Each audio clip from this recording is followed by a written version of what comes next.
12e jour de course, l'Atlantique est dans leur sillage et il n'aura pas suffi à les départager. Et voilà, Banque Populaire, bord à bord avec Massif, voilà, à fond pour finir devant.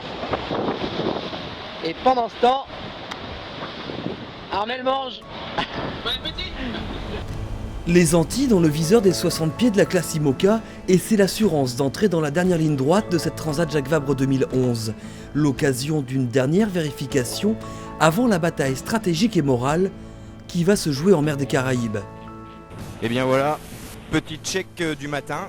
On se force à chaque quart d'essayer de vérifier un certain nombre de choses parce que un petit souci peut devenir une grosse galère. Les Antilles, Safran aura malheureusement le droit d'y goûter pour cause d'avarie. Une pièce du gouvernail endommagée et c'est l'escale technique à Saint-Domingue pour Marc Guimot et Yann Eliès.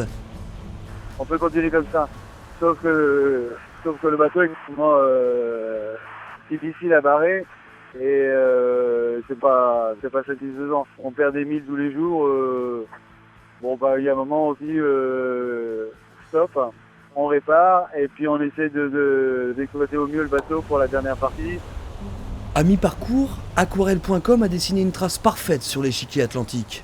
En tête depuis le début, le 40 pieds a su gommer les difficultés imposées par la météo, mais dans son tableau arrière, la menace pourrait se préciser.